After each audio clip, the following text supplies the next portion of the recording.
Hello friends, welcome in science zone. Perfect coaching centre में आपका स्वागत है। जैसे कि आप हम लोग सभी जानते हैं कि इस चैनल के माध्यम से आपको साइंस पढ़ाया जाता है। तो साइंस में हम लोग बायोलॉजी और केमिस्ट्री 10th और 12th क्लास का फिलहाल भी चल रहा है। तो उसमें हम लोग आज बायोलॉजी पढ़ेंगे 12th क्लास का। इसके पहले तीन पार्ट हो चुके हैं। चैप्टर 1 चला रिप्रोडक्शन, इसमें 3 पार्ट हो चुके हैं और इसका प्ले लिस्ट भी बना हुआ है 12th क्लास बायोलॉजी चैप्टर 1 के नाम से। तो वहाँ पे इसके तीनों पार्ट को आप जाके देख सकते हैं।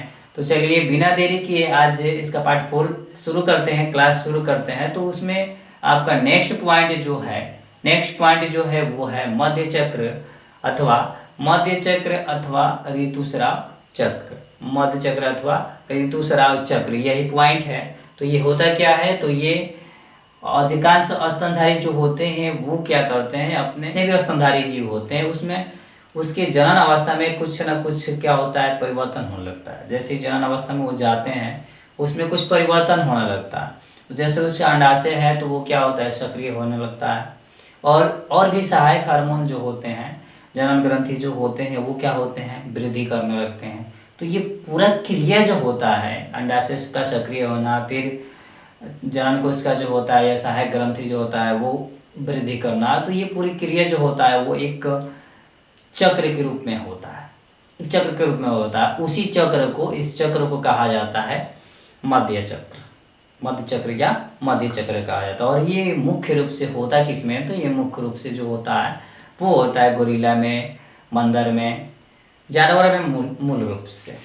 अब इसके बाद से अब वो स्त्री में होता है क्या, तो स्त्री में उसी तरह से स्त्री में एस्ट्रोजन हार्मोन होता है, प्रोजेस्टेरोन हार्मोन जो होता है वो क्या होता है, स्रावित होने लगता है। उसका ग्रोथ हो जाता है, स्रावित होने लगता है। और स्रावित होता है तो उसमें भी क्या होता है, चक्रीय जो स्रावित होता है वो चक्रीय परिवर्तन के कारण क्या होता है, स्रावित होता है। चक्रीय परिवर्तन के कारण स्रावित होता है। पहली बार वो एक स्राव के रूप में, एक चक्र के माध्यम से पहली बार वो स्राव के रूप में उसकी योनि से क्या होता है, बाहर की तरफ निकलता है। पहली बार जनन अवस्था में ही होता है और पहली बार वो उसकी योनि से बाहर की तरफ निकलता है, वेजिना से बाहर की तरफ निकलता है। तो उसको हम लोग कहते हैं ऋतुस्राव चक्र। फर्स्ट बार होता है उसको ऋतुस्राव चक्र कहा जाता है। ऋतुस्राव चक्र कहा जाता है और वो मनुष्य में होता है, मुख्य रूप से मनुष्य में होता है। और इसके बाद से ये क्या होता है, इसकी अवधि जो होती है, उसकी काल जो होती है, उसकी काल 28 दिन का होता है। मतलब अवधि काल उसका 28 दिन का होता है और 28 दिन का होता है। और प्रत्येक महीने में 4 से 5 दिन तक वो स्रावित होता है। तो इसको हम लोग कहते हैं मासिक चक्र। ये पूरा प्रोसेस था, ये पढ़ना है। तो चलिए शुरू करते हैं क्लास को और लिखते हैं। हेडिंग आपका जो है वो हेडिंग है मध्य चक्र या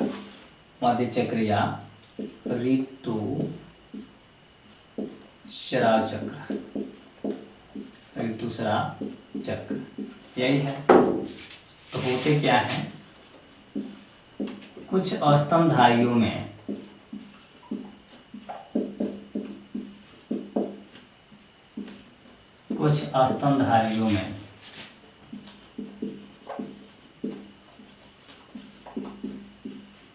जनन अवस्था में कुछ परिवर्तन होने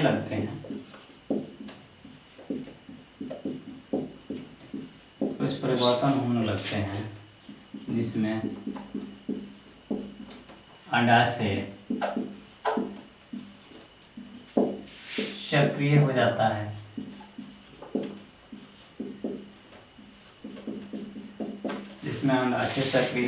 है, और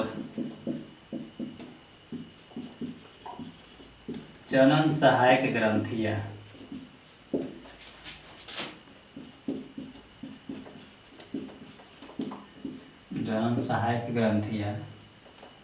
वृद्धि करने लगती है।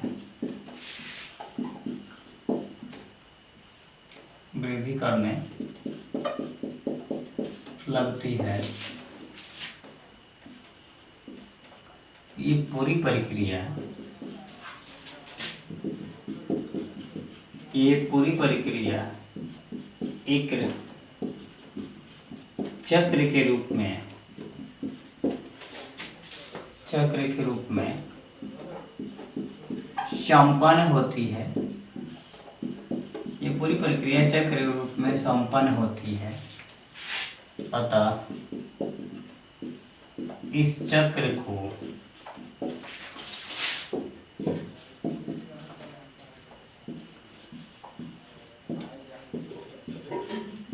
मध्य चक्र या मध्य चक्र कहा जाता है। मध्य चक्र या मध्य चक्र कहा जाता है। जैसे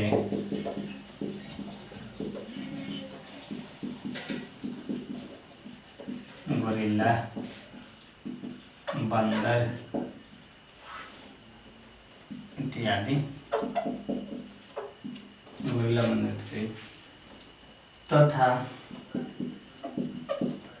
स्त्रियों में एस्ट्रोजन एवं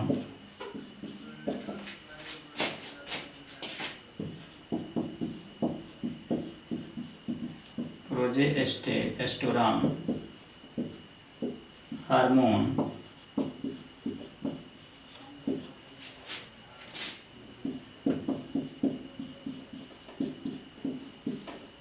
स्रावित होने लगते हैं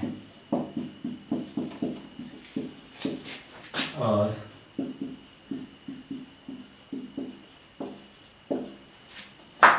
जान ग्रंथियां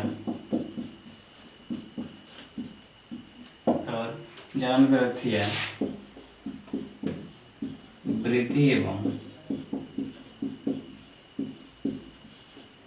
परिपक्व होने लगते हैं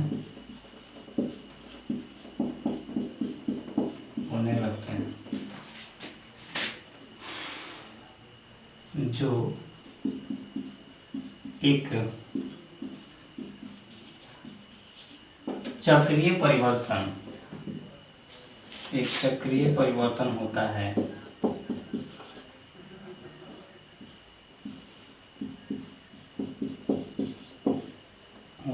और यह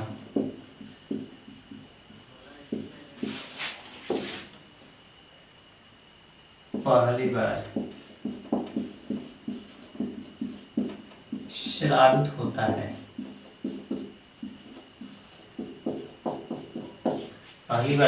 होता है।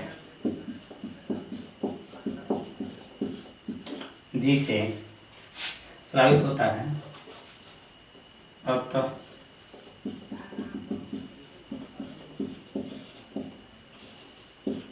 इस चक्र को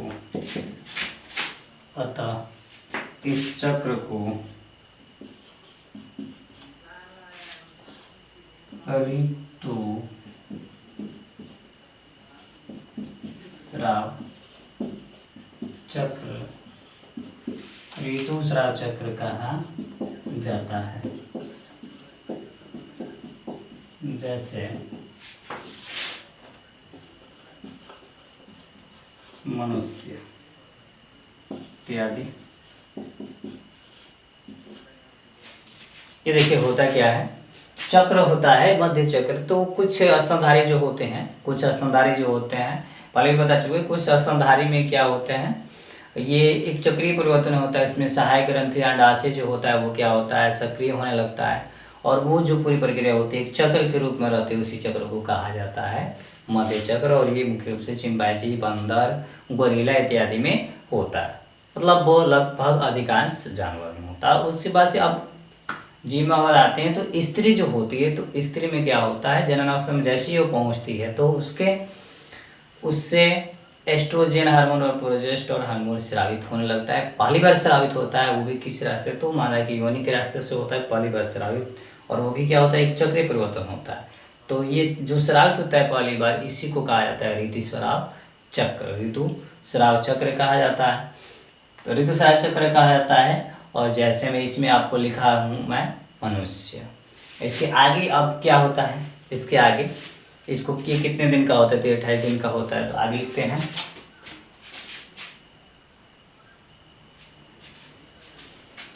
पॉलीमर स्रावित होता है,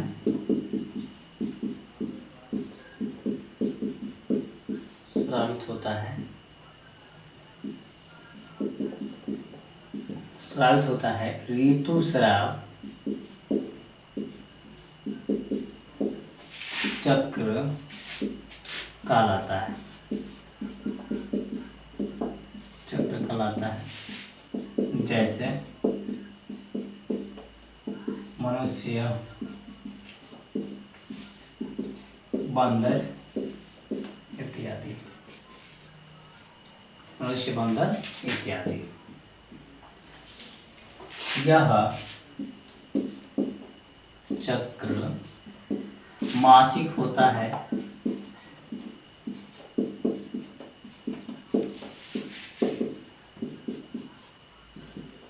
जो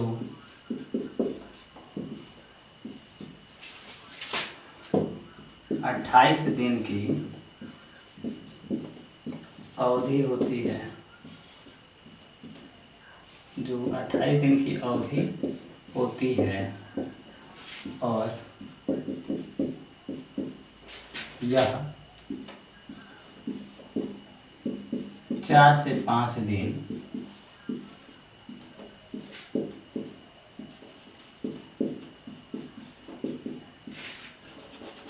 और यह 4 से 5 दिन स्रावित होती है,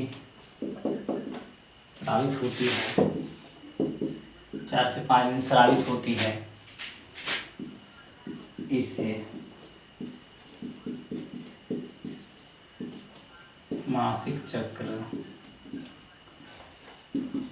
मेंस्ट्रुअल साइकिल कहा जाता है। और पुनः इसकी चक्रीय परिवर्तन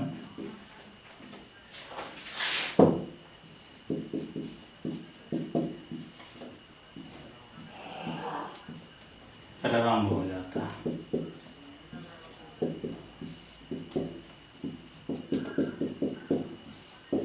ये पहली बार ऋतुस्राव चक्र कहते हैं इसको, पहली बार होता है, स्रावित होता है चक्री के रूप में, और इसकी अवधि जो होती है वो कितने दिन की होती है, तो वो 28 दिन की होती है, और मासिक होती है। चक्र जो होता है मासिक होता है, और अवधि जो होता है 28 दिन का होता है, और उस 28 दिन में 4 से 5 दिन तक प्रोजेस्टेरोन हार्मोन जो है वो क्या होता है, ब्लड के रूप में मादा की योनि से स्रावित होता है। तो उसको हम लोग कहते हैं मेंस्ट्रुअल साइकिल, मासिक चक्र कहा जाता है, मेंस्ट्रुअल साइकिल कहा जाता है, मासिक चक्र कहा जाता है। अब आपका नेक्स्ट पॉइंट जो है वो है मौसमी परिचालक।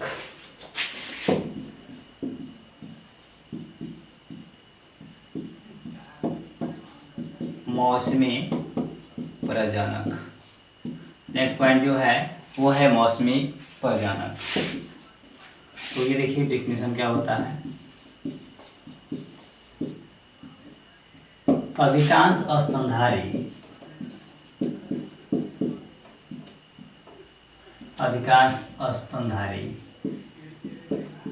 वनों में पाए जाते हैं,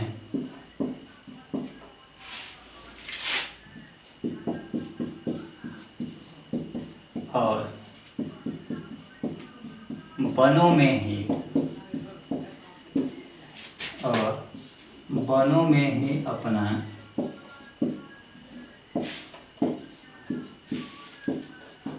मध्यचक्र का प्रदर्शन करते हैं, मध्यचक्र का प्रदर्शन करते हैं।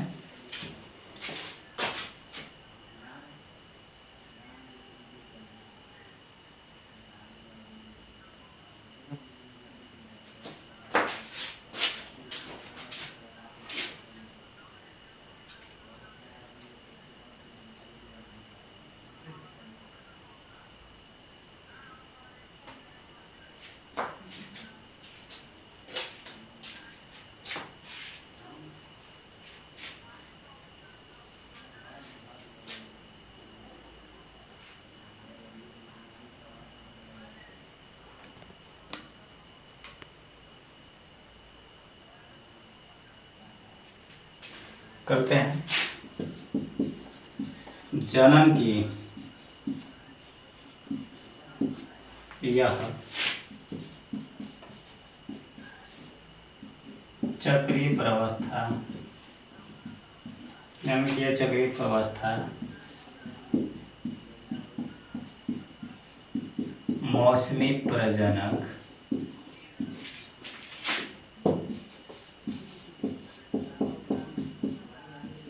कहलाता है। जैसे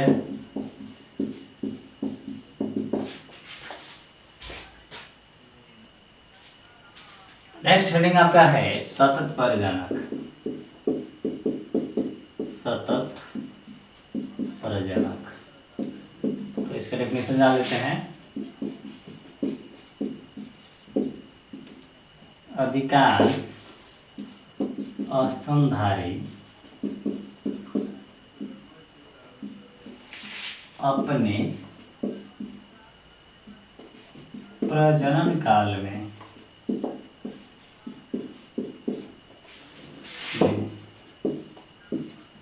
पूर्व से प्रजनन के लिए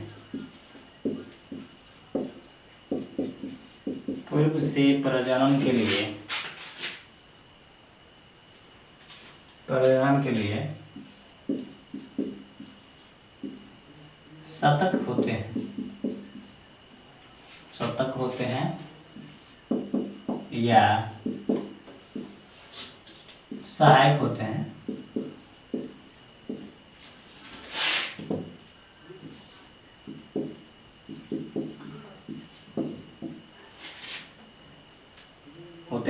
इसलिए इसे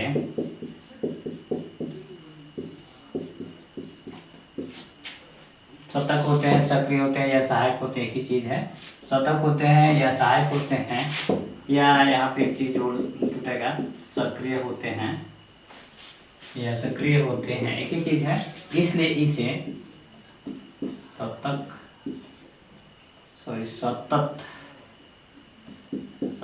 प्रजनक कहा जाता है। सतत प्रजनक कहा जाता है। तो ये आपका पॉइंट था सतत प्रजनक का और मौसमी प्रजनक का। तो मौसमी प्रजनक किसको कहते हैं? वो अधिकांश अपने जानवर जो होते हैं वो अपने मध्य चक्र का पूरे जीवन काल में या पूरे जनन अवस्था में वो क्या करते हैं, अधिकांश जो होता है मध्य चक्र का प्रदर्शन करते हैं, वो अधिकांश वनों में करते हैं, इसलिए उसको मौसमी प्रजनक कहा जाता है। और कुछ जंतु ऐसे होते हैं, स्तनधारी ऐसे होते हैं जो अपने पूर्व से प्रजनन के लिए तो सहायक होते ही हैं और आगे भी प्रेजेंट में प्रजनन की क्रिया वो करते हैं, करने में सहायक होते हैं या सक्रिय होते हैं।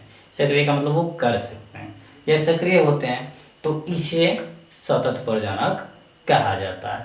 नेक्स्ट पॉइंट जो है लैंगिक जनन है। तो लैंगिक जनन को नेक्स्ट वीडियो में पढ़ेंगे, इसके अगले पार्ट में पढ़ेंगे। और अगर ये सेशन आपको अच्छा लगा है, वीडियो अच्छा लगा है, तो वीडियो को लाइक करें, और कोई प्रॉब्लम है तो कमेंट करें, ज़्यादा से ज़्यादा शेयर करें, और चैनल पर नए व्यूअर है तो इस चैनल को प्लीज़ सब्सक्राइब करें। सब्सक्राइब करने में कोई पैसा नहीं लगता है, फ्री ऑफ कॉस्ट है। थोड़ा सा मोटिवेट होते हैं, लाइक करने से हौसला बढ़ता है, बाकी कुछ होता नहीं है। तो मर्जी आपकी है, चैनल को सब्सक्राइब करो, ज़्यादा से ज़्यादा इसको शेयर करें और वीडियो को फुल वॉच करने की कोशिश करें, फुल वॉच करें। Bye, take care.